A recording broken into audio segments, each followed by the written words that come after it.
Today, we have gathered to celebrate our first physical event out here in Hyderabad.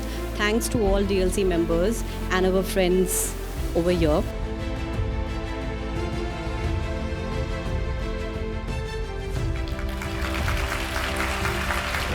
Would like to invite our guest of honor, Mr. Jayesh Ranjan, who doesn't need an introduction.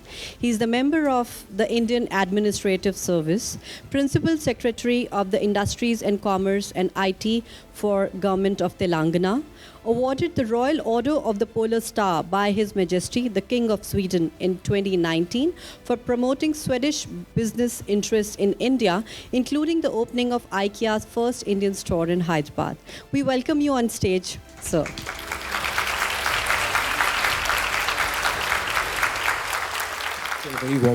A very warm welcome from all of us, and thank you for taking out your precious time to be with us over here. When we invited you, you must be wondering, what is DLC and why am I being invited to speak? But DLC is that accumulation of a global community of entrepreneurs, professionals and young leaders, not just in India, but across India. You would be proud and happy to know that we are very much an Indian organization started from Mumbai, but we are headquartered in New York. And we are now present at One World Trade Center with a studio and offices there, operating our New York chapter from there. So it's a pleasure to have you with us. What is the importance of building entrepreneurial communities and crossing geographical borders and connecting people together across the countries? So, it's all very intuitive. Definitely no two opinions that it is not something which will create value, not just for the members, but for the society as well. And if I put on my government lens and look at these kind of initiatives, I feel even more so that forums like these, communities like these are important. And I'll give you a very real example. This is something on which I'm working on right now. Many of you may be aware that Web 3.0, NFT, crypto, all these things have become very, very important. Tokenization. In fact, there are a large number of entrepreneurs whose energies are focused in this area. But in our country, there are also lots of regulatory roadblocks. Lots of pushbacks are there, particularly in terms of crypto. We also notice that many entrepreneurs who actually want to dabble into this area, they are actually moving away from India. Many of them are going to Dubai, many of them are going to Singapore, registering their companies there. And obviously, it's a loss for us. So what we have decided as a government, that we will try to create a regulatory sandbox and try to provide that kind of support and comfort in which some amount of innovation and proofs of concepts can happen in Hyderabad itself, in India itself. We have decided to do this work together with the community. So we are now searching for that community. Where is the Web 3.0 community? We do notice that some of it is here in a small way. Is there something else which is bigger and more influential and more serious? So we feel that if these kind of communities were there in a very organized or a structured kind of way, it would have made our job very, very easy. We would have just sat across with them, understood what are their pain points, what is it that they get in a Dubai or a Singapore which they're missing out, and we would have tried to respond to it. So if you have to make any kind of progress or advancement in any area, the possibility to collaborate with communities. See, this is one live example, but of late, particularly in the last 7-8 years, we also know that lots of seriousness or lots of intent is shown, let us say, about ease of doing business, about quality of doing business, reducing the cost of doing business, which of course is a very needed and a very important mandate.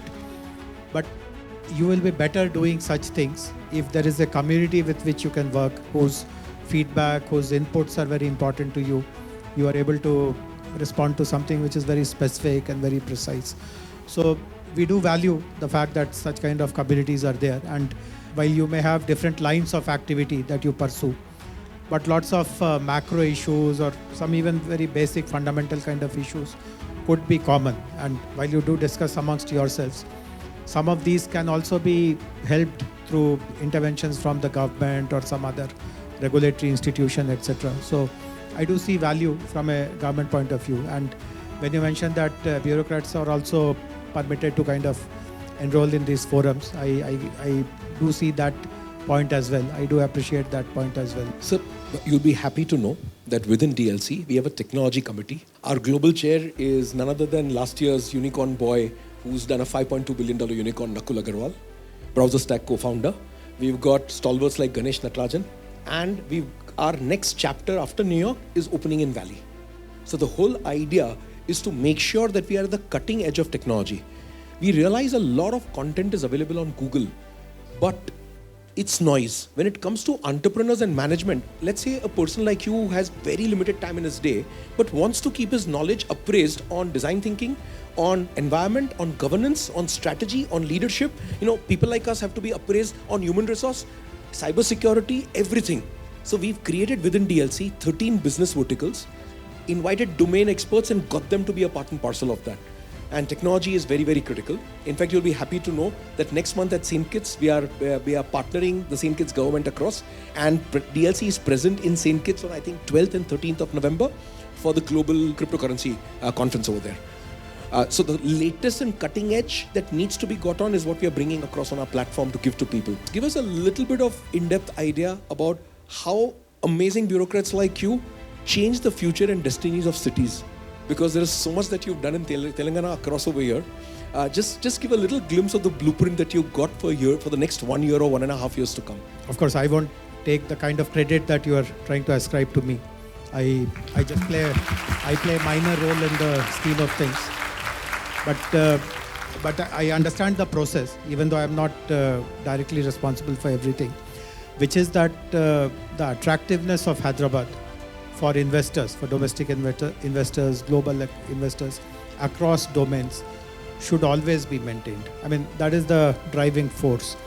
In fact, I don't know how much you know about the history of Telangana or Hyderabad, but when bifurcation of the two states was happening, there were lots of debates about the status of Hyderabad.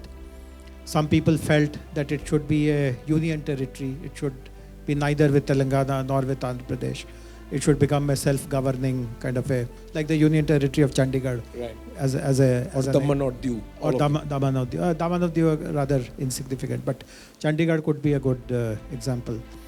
But at the same time, there was a strong argument that geographically it is a part of Telangana region, which eventually should become Telangana state. And the reason why there was so much of contest about Hyderabad is the potential to contribute to the economic growth. I mean, I don't know how frequently have you been to Hyderabad, but many people who have been here just, let us say, 2 years ago and have come today, I mean, their eyes pop out. They couldn't believe that 2 years ago they saw some version of Hyderabad, and today they are seeing something which is far, far different and far, far better, of course. So this kind of a drive that we must always be on top of our game. At the end of it, this is one of the important technology hubs, and we compete with Bangalore quite a lot. You must be aware that for many of the companies, at the end of the day, it becomes, should I go to Hyderabad or should I go to Bangalore?